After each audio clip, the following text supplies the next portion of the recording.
Vaccinated telling the unvaccinated to pipe down on social media. Really? You're seriously still villainizing the very people who try to warn you and save you.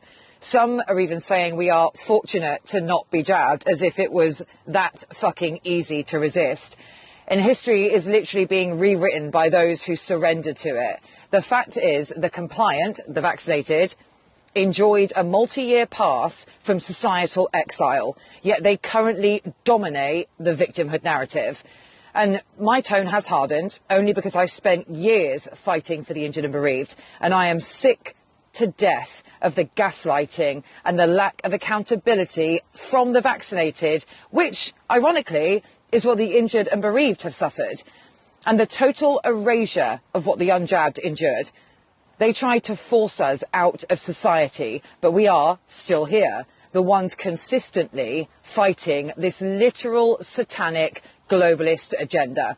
And personally, honestly, I'm exhausted. I've completely spent myself on a collective of people, most of whom have shown nothing but utter entitlement. And right now, as we watch this Fauci hearing unfold, all I see on social media is this flooding of this pathetic narrative of how much of a victim every vaccinated person is. We hear about how the vaccinated suffered a fear campaign and propaganda. Well, what about the unvaccinated? I personally invested 3 brutal years of my life and my time and my energy specifically dedicating myself to the vaccinated, to the injured and bereaved. And that was after 3 years of trying to convince hundreds of thousands of people in community outreach on the streets, which I did daily and weekly, and millions at protests, trying to convince them not to take the poison. I worked for years relentlessly to save lives and to inform, and so did millions of unjabbed, unsung heroes worldwide. And in some way, I blame my own choice to invest so much, because I'm really pissed off now. And the reason for this video is that I know that I'm not the only one that's getting pissed off with this. Once again, it's the unjabbed doing the heavy lifting. Still, always, the unjabbed are the minority, and we are and always have been fighting, while the vast majority of the jabbed are being fought for. So yes, there is a good few jabbed who are injured and bereaved fighting with us. And I mean literally a few, but they are the exception and not the rule, because the majority of the jabbed who claim to be fighting are fighting for the jabbed only, towing the mainstream media lines and desperately trying to remain Ofcom palatable for a slot on GB News or for a headline in a grotty newspaper.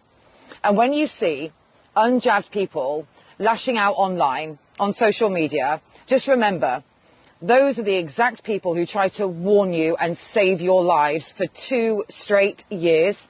From 2020 to 2022, they got so utterly exhausted and pissed off by your venomous hate that they finally thought, you know what, fuck it. Why should I listen to your stories? Why should I help you now? And that is fair, because we constantly hear about your trauma. All the while, you try to silence us. But what about what we went through?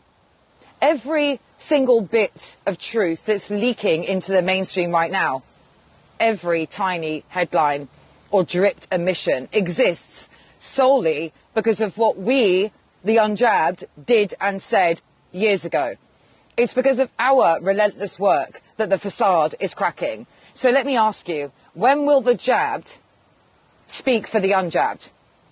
When will the unjabbed, who were 100% right from day one, get a single front page headline or mainstream acknowledgement? Because senators, MPs and mayors all over the world have spoken officially for the jab injured. There have been panel shows, news slots and committee meetings. No, it's not all that you want. It's not enough for you. I don't know what will be enough. I think we all want the same thing. But we all want justice. It's just that some of us also care about the truth. Meanwhile, the unjabbed have had sod all. Absolutely fucking nothing. And we were right all along, yet the majority of the jabbed now have the absolute audacity to flood platforms like X, telling us not to be morally superior and to knock off the bullshit because we don't get a trophy. And then we look at the fucking clinical staff, the fucking nurses and doctors and healthcare professionals desperately evading accountability. Look at them on social media right now, literally begging for pity, whimpering. We didn't write the kill protocols. It's not our fault. You have no idea how hard it was for us. Cry me a fucking river. Every single clinician or medical professional who implemented those lethal directives is absolutely accountable. If you don't admit that, you are just admitting that you're a mindless, spineless, robotic drone who carried out protocols that harmed and killed people because you were too fucking weak to stand up to bad policy. It proves you lacked any real medical knowledge. You're just a box-ticking, mindless minion in uniform. So your excuse doesn't matter. You claim you faced being fired, loss of your job. Seriously, is that really the best excuse you have for complicity, for literally killing people? Worse, I personally organised a campaign and a protest that was all over the headlines, all over it, in January of 2022, that saved 88,000 unjabbed NHS workers' jobs. But what did you all do when your job was saved? I mean, I know because I was there. I organised it. Hundreds of thousands of people marched for you that day. And 2 months later, when they were jabbing 12-year-olds and then 5-year-olds, where were you? Back at fucking work. How many of you 88,000 unjabbed NHS workers implemented the kill protocol or jabbed someone when you wouldn't take it yourself? Some of you remain supportive, I'll give you that, some of you, literally a handful. But for the majority of you, as soon as your job was secure, it was once again, I'm all right, Jack. So what do you think happened to the unjabbed for years? We faced total societal exile. We were completely banned from venues, events, pubs, restaurants, festivals, concerts, international travel. We endured hate campaign after hate campaign orchestrated directly by governments worldwide, constant mockery from high-profile celebrities and headline after headline demonising us. We were literally refused medical care. I mean, I was refused treatment because I didn't take a PCR test. I rejected the PCR test. We were so thoroughly villainised that you lot screamed literal death wishes on our timelines. You called us refuseniks, morons, selfish and other spiteful names. You literally spat at us in the street. That actually happened. While you proudly virtue signalled, snitched and ostracised us. Our friends left us and some unjabbed were even abandoned by their family. Some of us were arrested, brutalised by police and convicted in our courts just for trying to save lives and speak the truth. Every day, every single day, for years, it was a living hell, living torture for us because we did not comply. But we were right all along. But we don't get the news, the interviews, the Senate meetings or the massive product liability claim payouts. We have to say it ourselves. But even when you hated us, even when the jabbed hated us, we spoke for you. We platformed you. We handed out leaflets for years to protect you, while some morons on our side banged on about pure blood, which I personally hate. The collective, the majority of the unjabbed said, we must not lose our humanity. We must unite with the jabbed. And we made that happen. We ran the campaigns, hosted the rallies and built the conferences. We built the safe space for you to tell your stories. So don't you dare lecture me now, watching this, about unity. Because true unity is based on truth. And I invested 6 years in uniting people. And I think now, for what? I understand why the jabbed don't comprehend real unity, because you believed a brainwashed, state-sponsored version of civic duty was unity, while treating us, the unjabbed, like lepers. For years, only one side has initiated. Only one side has campaigned for everyone. And only one side has let bygones be bygones and do what is right for humanity as actual humanitarians. The other side have indeed campaigned, but for themselves. So to all the jabbed telling us, the unjabbed, to pipe down, fuck you. To all the nurses and clinicians begging for pity as if you're a victim, fuck you too. I have respect for the clinical staff, doctors and nurses who risked their livelihoods to speak out and save lives. I have unending respect for the very few jabbed, jab injured and bereaved who are fighting for all of humanity, not just for themselves, but that's very few. I respect the plaintiffs in the case against Bill Gates in the Netherlands because they aren't looking for a quick taxpayer-funded payday. They are exposing the entire satanic globalist beast and holding the likes of Bill Gates and Albert Bourla, Pfizer CEO, accountable as individuals. And that brings me on to another thing as well, which I don't think many people actually know is going on. I think that people are completely unaware of this. To the AstraZeneca class action claimants in the UK High Court, who are securing millions with non-disclosure agreements, I do not respect you. And if you don't know about that claim, a group of injured and bereaved are suing AstraZeneca in a product liability case. One of many, by the way, one of many. Let's get down to the brass tacks of that. AstraZeneca isn't paying a single fucking penny because of the indemnity contract signed by our corrupt government in 2020. The British taxpayer is footing the entire multi-hundred million pound bill. You, vaccinated and bereaved claimants, are suing the government by proxy and making the taxpayer pay for every penny, and you know it. The public purse is funding AstraZeneca's elite corporate lawyers, bleeding £1,500 an hour, funding the expert witnesses and funding individual lifetime compensation payouts up to £20 million each. That is a grotesque, systemic stitch-up. A claimant in this class action can walk away with millions of taxpayer money on the condition of absolute silence. You're taking blood money to fund your own hush money packages, bankrolling the exact machine that broke you and keeping the rest of humanity trapped in this fucking mess. You're willing to be silenced, to have the truth silenced, for a fucking payout. And some of you have already got the VDPS payout as well, which makes it worse. We're not the same. So why should the unvaccinated and the general public fund a multi-million pound product liability claim for other people's choices? Everyone had a choice. That is an unassailable fact. Nobody was dragged to those vaccine centres. The vast majority chose to line up, chose to ignore the warnings, proudly updated their social media profiles and joined the hate mob against the unjabbed. That's the harsh truth. It's the truth. It's harsh, but it's the truth. And one thing I'll also say, because I heard this a lot over the years, is the term medical rape. Yeah, it worked for a while. It absolved you of any accountability whatsoever. It describes the crime being committed worldwide because it was a crime. But let's be brutally honest. Adults had a choice. Being violently assaulted in the most despicable way imaginable does not happen through fear-mongering, government briefings and TV adverts. There are no billboards saying, "Get raped for your health," and people resisting that assault are not called refuseniks.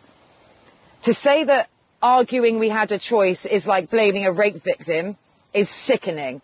It completely trivializes the horror of sexual violence. While injecting powerless children is a completely different story, adults had a choice.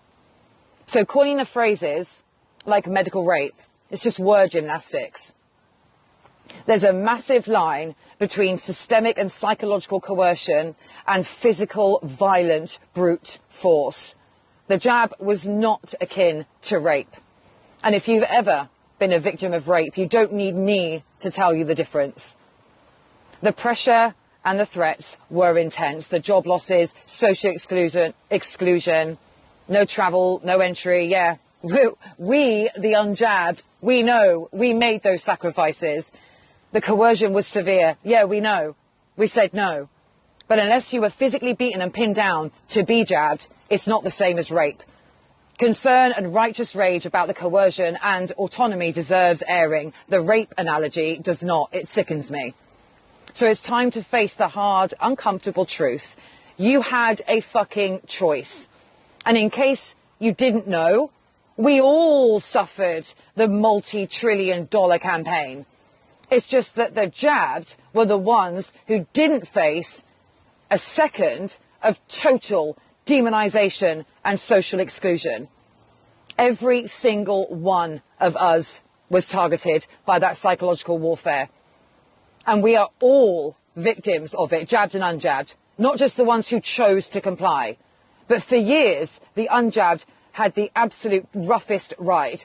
We were the primary targets of the state's venom, and your venom, villainized and cast out of society. But we were right, and we have damn well earned the right to say we were right. But for years, the unjabbed had the absolute roughest ride. We were the primary targets of the state's venom, and your venom, villainized and cast out of society. But we were right, and we have damn well earned the right to say we were right. And to this day, not once have we had any official acknowledgement or indeed an apology. But guess what, guys? We aren't dumb enough or desperate enough to sit around expecting one. We don't need validation from the system that tried to crush us and kill us. The truth always comes out, and look, it has. We fight for humanity, not for self. And that's the fundamental difference between us and the people begging for pity while attempting to bury the truth, bury history, and bury who they were during that time. You want to rewrite history now. You want to bury who you were, and you want to silence the truth. How fucking dare you? Truth is all that matters. Admit who you were. Admit you were wrong. Stop telling us to stop pointing out the facts, because we are the only collective on this planet who will. And that is exactly the way it has always been. Justice comes only when the truth is spoken, but too many of you are desperately clinging to the mainstream narrative for real justice to even be possible. The blunt reality you refuse to face is that as long as you continue to toe the mainstream line, the people who orchestrated this will never see the inside of a prison cell. Real justice isn't happening because you're willing to accept a payout in exchange for your silence. It isn't happening because you're still actively trying to silence the truth to protect your own fucking pride. We all deserve justice. You, the vaccinated, the injured and bereaved, are not the only fucking victims here. But there's a glaring dividing line. For 7 brutal years, the vast majority of one side has fought for all of humanity, jabbed and unjabbed alike. Meanwhile, the vast majority of your side has fought only for themselves. Yet you somehow expect accountability. You expect tribunals and prison sentences. Look in the fucking mirror. We will never get there as long as you keep bankrolling the cover-up, lecturing people who not only tried to save you, but were right all along. We, the unjabbed, don't get a headline or a government meeting or any acknowledgement. We have only ourselves to make sure history isn't rewritten. So we won't shut up because the truth hurts your pride and makes you uncomfortable. You'll never, ever, ever know how we felt, nor the torture of what we suffered for years, the most villainized and demonized collective in history, who were not only right all along, but most of us actually tried to save you. Anyone claiming they saw no skepticism or received no warnings from friends, family or social media is flat out lying. You're lying. The truth is unavoidable. Alongside the constant celebrity ridicule from 2020, the lockdown skeptics, the anti-maskers, the anti-vax and the unvaccinated faced constant demonization across prime-time television. Every day, newspaper articles and official government drivel during the daily doomsday briefings. Every day. You saw it. We all saw it. The denial is a farce. Those who claim they never saw any warnings or skepticism are lying to themselves and to the world. And I will never apologise for exposing that lie. And if 7 years in, you still can't stomach the truth, are willing to settle for millions of taxpayers' money while agreeing to complete silence, none of us will ever get the justice we all want and deserve.